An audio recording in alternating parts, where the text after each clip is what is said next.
현대문학 2019 정재열이 홀, 물을 주세요.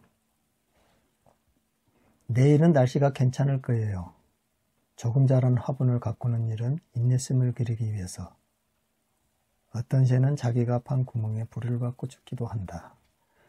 그 천년과 두 번째인가 세 번째예요. 천년에는 물을 주세요.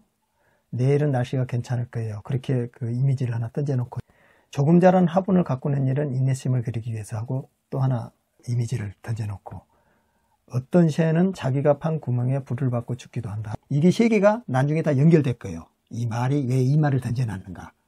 앞에 그 시기의 연은 하나하나가 나중에 어떤 것하고 연결되는가를 보게요.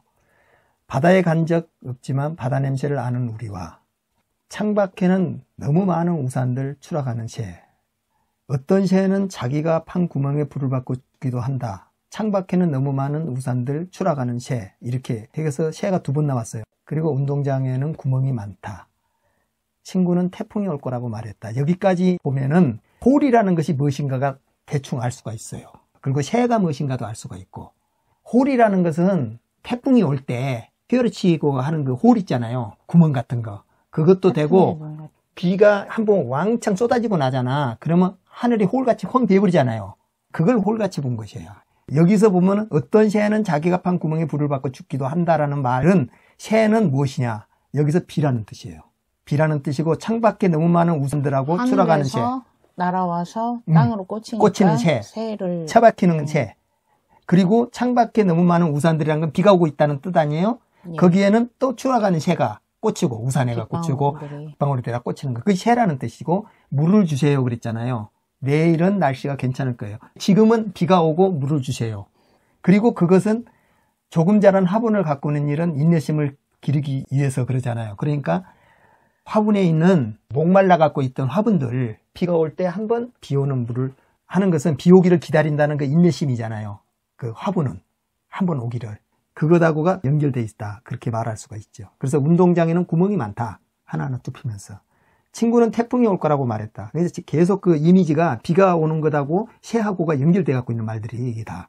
친구는 태풍이 올 거라 말했다. 비가 올 거라고 말했는데 물을 주세요는 이미 이제 비가 오고 있다는 뜻이고 천년에 나와 있는. 태풍이 올 거라고 이걸 연결하고서 보면 돼. 물을 주세요. 친구는 태풍이 올 거라고 말했다. 이렇게 된다. 그지? 그 말이죠. 남아있는 친구들과 내기를 하고 점심시간에 먹지 못한 우유를 꺼내 마셨다. 남아있는 친구들과 내기를 했다는 것은 무료한 시간을 보내기도 하고 비가 딱 움직이는 걸 막아놓고 있으니까 사람들을. 점심시간에 먹지 못한 우유를 꺼내 마셨다는 건 그냥 땜빵질 했다. 하루 일과 중에서 날씨가 환하면 여기저기도 다니고 많이 했는데 그 남아있는 그 잔잔한 일을 하는 거잖아요. 점심시간 때 남아있었던 그걸 했다는 것은 어디를 오늘 뭐 행선도 하고 해야 되는데 그냥 집안에서 할 수 있는 조그만 일들을 했다. 뭐 이런 것을 남아있는 우유를 먹지 못한 우유를 꺼내 마셨다. 그런 말로도 이제 해석을 할 수가 있어요. 여기서 먹을 것을 주는 사람은 착한 사람. 그런 사람은 따라가면 안 되고 두 손 가득 쏟아지는 사탕. 먹을 것을 주는 사람은 착한 사람. 보기에는 착하지요. 유혹을 하니까 먹을 걸로 사육을 하잖아요. 소나 돼지. 그리고 착한 사람인 것 같지만 그 착한 것은 아니잖아요.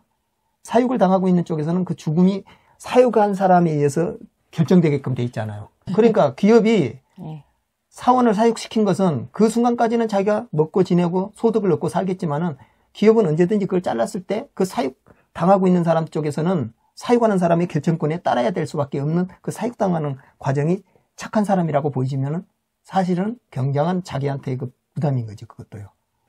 두 손 가득 쏟아지는 사탕. 많이 주니까 좋다 이거죠. 네. 근데 그건 사실은 하나의 독약 같은 것이지요. 명찰을 만지작거리는 얼굴들이 걱정스럽고 다행인 순간 우리의 이름을 칠판에 적자. 명찰을 만지작거리는 얼굴들이 걱정스럽고 다행인 순간이란 건 뭔 말이야? 누가 선택될 것인가? 네. 누가 거기에 걸려들 것인가? 우리의 이름을 칠판에 적자.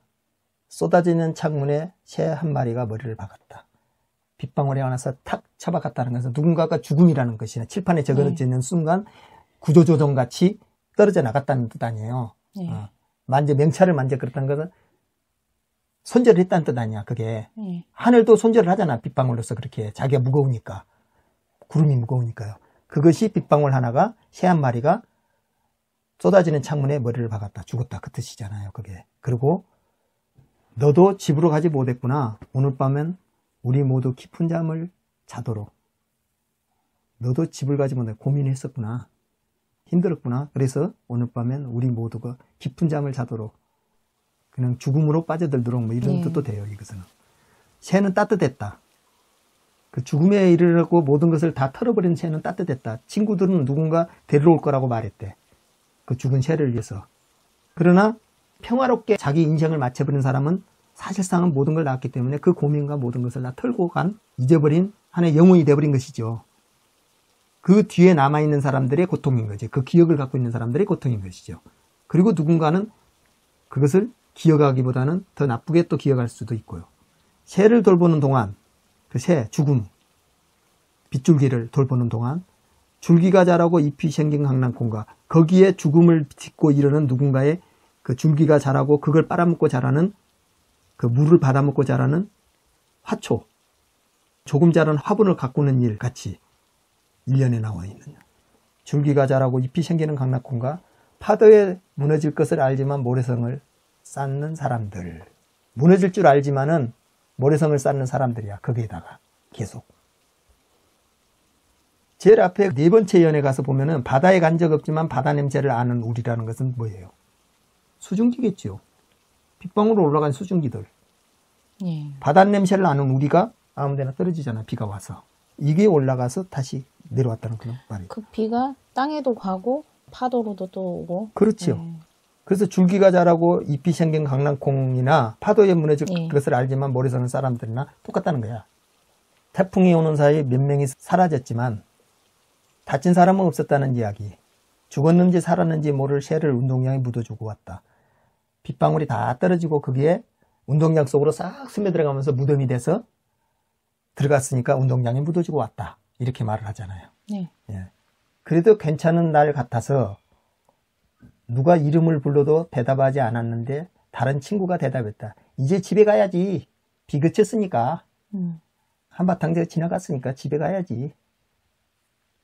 우리 중 누구도 구멍에 대해 이야기하지 않았지만 그 홀에 대해서 빗방울이 떨어지는 구멍구멍의 홀에 대해서는 이야기하지 않았지만 푹푹 빠지는 서로의 몸을 쳐다보았다. 거기에 그 무덤, 새들의 무덤, 빗방울의 무덤, 그 운동장 푹푹 빠진 서로의 몸을 쳐다보았다. 그래서 이거는 보면은 비가 떨어져서 그것이지만은 사람이 홀에 빠지는 빗방울이 채처럼 떨어져서 홀에 빠지는 의뢰 같은 의뢰를 치르고 나서 다시 이제 일상으로 돌아가는 느낌이 드는 것 같아요. 예. 태풍이 지나가고 그 무엇에 대한 죽음을 딛고 새 생명이 올라가고 새로 태어나는 과정. 예. 그런 것이 여기가 그려져 갖고 있죠. 비를 통해서 누군가는 죽었지만은 새는 죽었지만 그걸 딛고 일어나는 화분이 자라는 그 생성 과정, 새로 태어나는 과정, 순환이라고 그러죠. 그걸요. 생명의 순환. 예. 그것을 여기다가 이렇게 이야기했다. 이렇게 볼 수가 있는.